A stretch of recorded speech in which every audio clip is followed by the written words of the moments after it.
भोले बाबा सोचने लगे ये नहीं कराएगी दर्शन।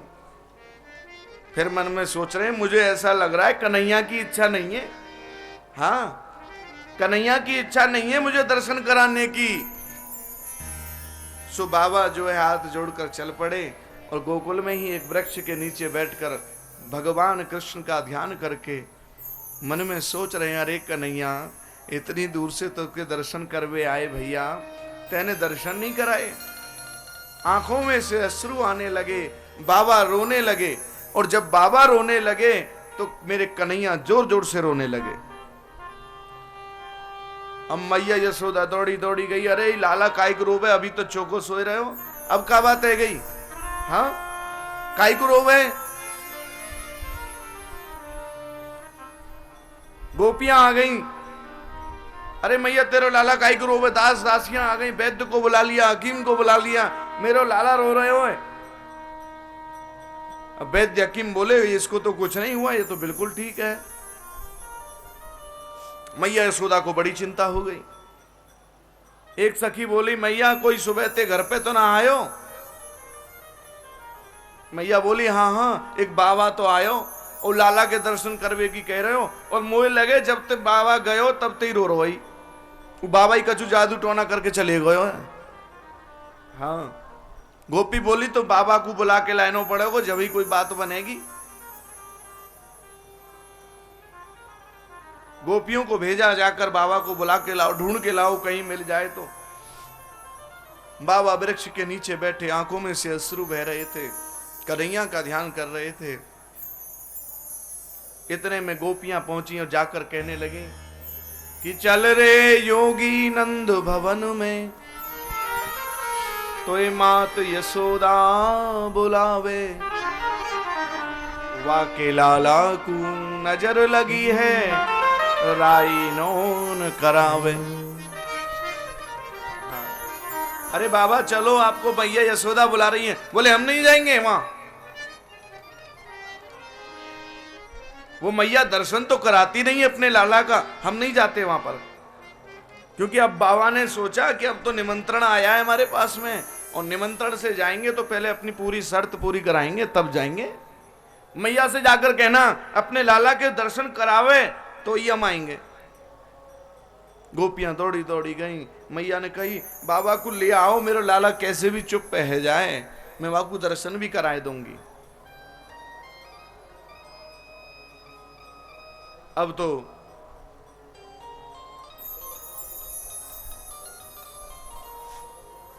दर्शन करने के लिए भोलेनाथ चल पड़े। भोलेनाथ ने अब और ज्यादा उल्टा सीधा श्रृंगार कर लिया। पहले तो ठीक ठाक लग रहे, अब और ज्यादा भयंकर रूप। और जैसे ही द्वारे पर पहुंचे, मैया ने देखा बाबा को, सोचने लगी बाबा पहले तो अच्छे लग रहे हो, सुंदर लग रहे हो, अब तो और ज्यादा भयंकर लगे।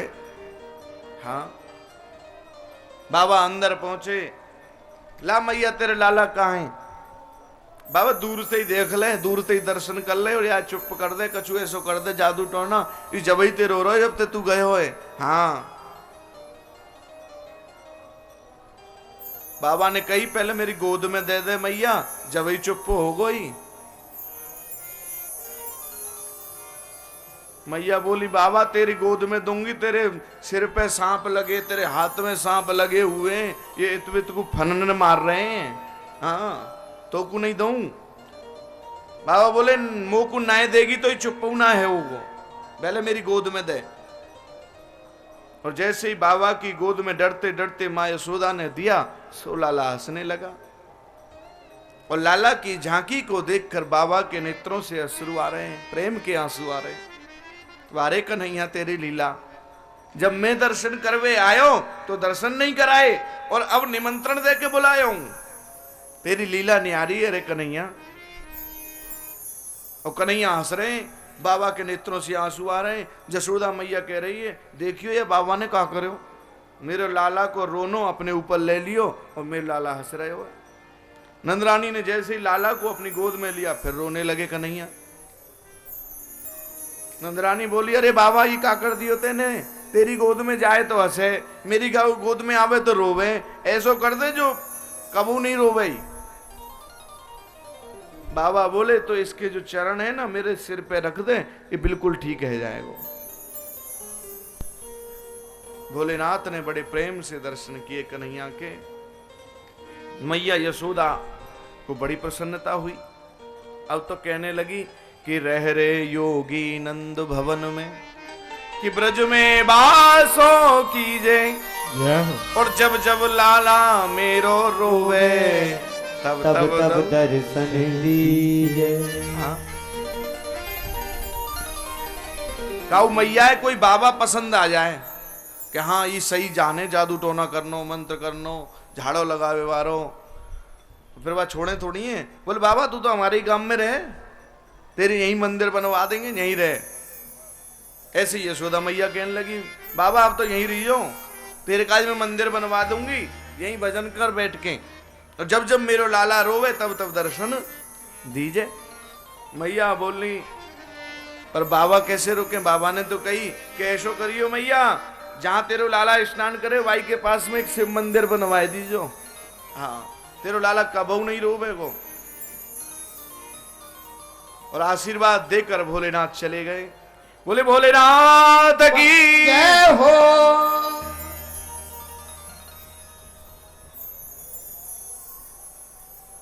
मेरे कन्हैया धीरे धीरे बड़े हो रहे हैं, बड़ा सुंदर रूप कन्हैया का।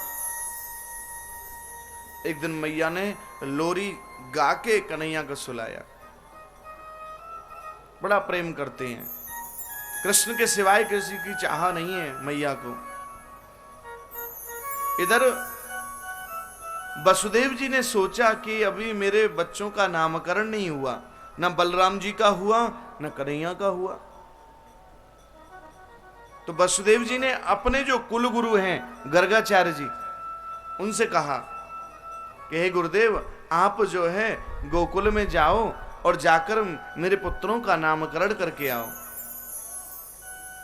गर्गाचार्य जी कहने लगे नामकरण करने तो जाऊंगा लेकिन चुपचाप जाऊंगा, अगर कंस को पता लग गया कि मैं नामकरण करने गया हूं उन बच्चों का, तो उसको ये पता लग जाएगा कि वो 8वां भी वहीं पे है। बोली जय श्री कृष्ण। इसलिए मैं जाऊंगा। तो यज्ञ के बहाने से सांडिल्य गुरु के पास में गर्गाचार्य जी आए और सांडिल्य जी से आकर चर्चा करी। सांडिल्य जी ने नंद बाबा को बुलाया। कहने लगे नंद बाबा से, अरे बाबा मथुरा से बहुत बड़े विद्वान त्रिकालदर्शी गर्गाचार्य जी आए हैं, बड़े ज्योतिषी हैं, बड़े प्रकांड विद्वान हैं, ऐसा करते हैं हम इनसे ही आपके पुत्रों का नामकरण करा देते हैं। बाबा ने कही जैसी गुरुदेव आपकी आज्ञा, आप कह रहे हैं तो नामकरण कराइए, मैं अभी व्यवस्था करता हूं, उत्सव की तैयारियां करता हूं। सांडिल्य मुनि बोले नामकरण कराना तो है लेकिन चुपचाप कराना है, क्योंकि कंस का कुछ पता नहीं, क्योंकि जब जब तुम उत्सव करते हो ना नंद बाबा तो कोई ना कोई विघ्न आ जाता है, इसलिए नामकरण चुपचाप करना है गौशाला में, किसी को मत बताना, पड़ोसी को भी मत बताना। नंद बाबा ने कही ठीक है। यशोदा मैया के पास में गए और जाकर कहने लगे कल जो है हमें अपने लाला को नामकरण कराना है। यशोदा मैया बोली मेरे बेटा को नामकरण होगा और कल इतनी तैयारी मैं कैसे करूंगी, मैं तो सबको बुलाऊंगी, उत्सव मनाऊंगी। बाबा कहने लगे देवी जब जब उत्सव करें कोई ना कोई राक्षस आ जाए, अब की बार उत्सव नहीं मनाएंगे, गुरुदेव की आज्ञा है कि चुपचाप गौशाला में नामकरण कराना है, किसी को पता नहीं चलना चाहिए। यशोदा मैया और रोहिणी जी दोनों बच्चों को लेकर गौशाला में पहुंची। यशोदा मैया ने क्या किया, बोले बलराम जी को अपनी गोदी में ले लिया और अपने बेटा को रोहिणी जी की गोदी में दे दिया। बोले ये तो देखें कि बाबा सच्चे में ज्योतिषी है कि वैसे ही है। हाँ सो पहुंचे गौशाला में बैठे, गर्गाचार्य जी आए और नामकरण शुरू हुआ।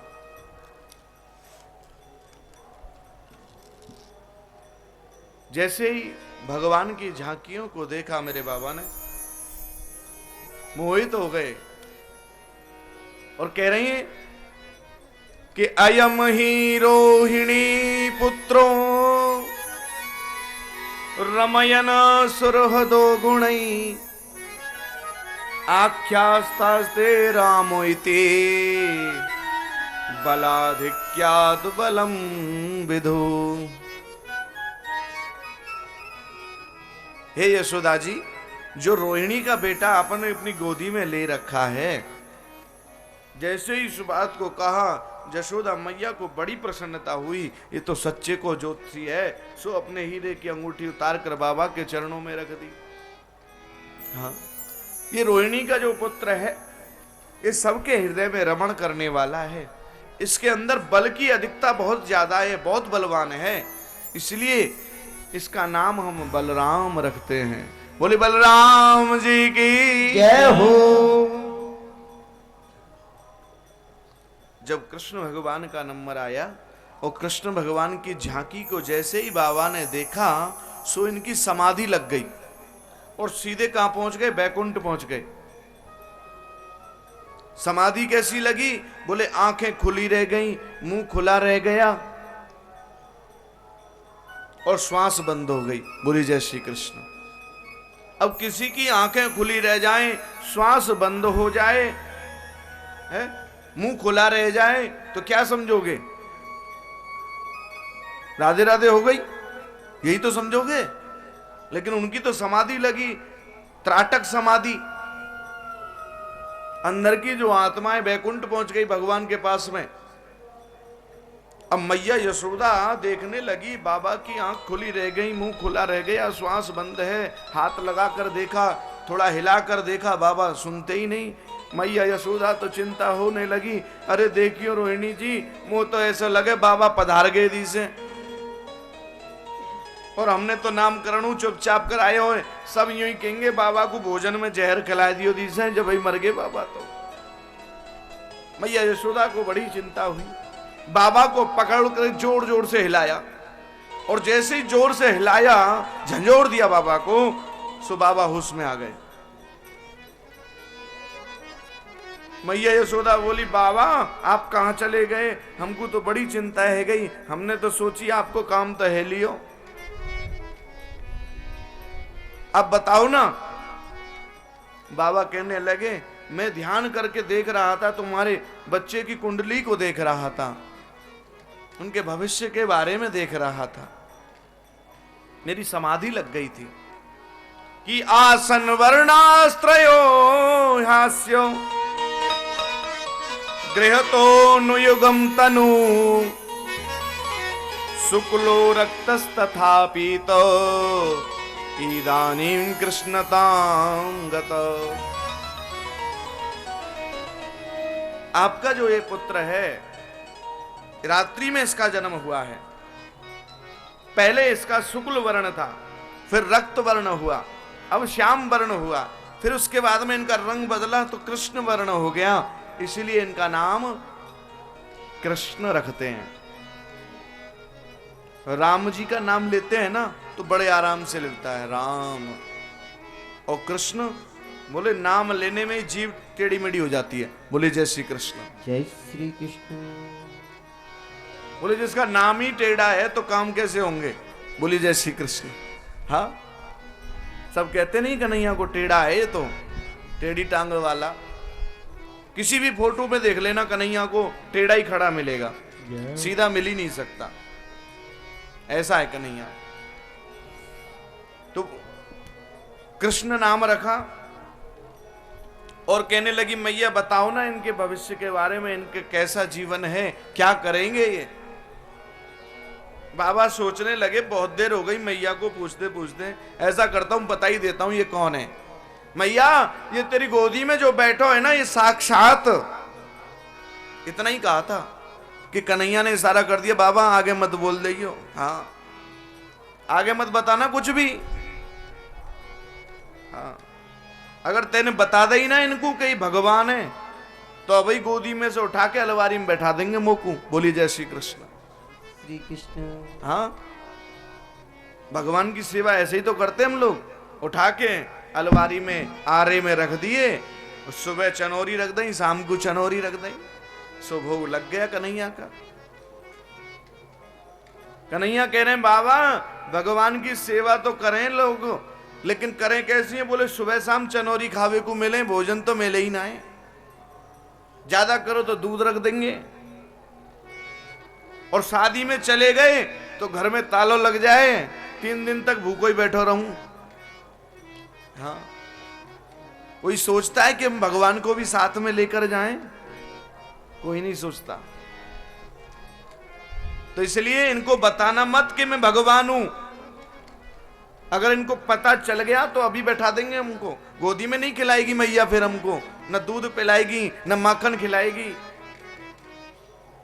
तो यशोदा मैया से कहने लगे ये साक्षात गुणों की खान है, इसके अंदर तो गुण ही गुण भरे हुए हैं, ये सबका कल्याण करने वाला है, सबको अभय देने वाला है। और मैया पूछने लगी आके ब्याह कितने होंगे? बोले मैया पूछे मत कितने ब्याह होंगे, जाके तो ब्याह की लिस्ट बहुत लंबी है। बोली जय श्री कृष्ण। श्री कृष्ण। हाँ, नामकरण हुआ कन्हैया का।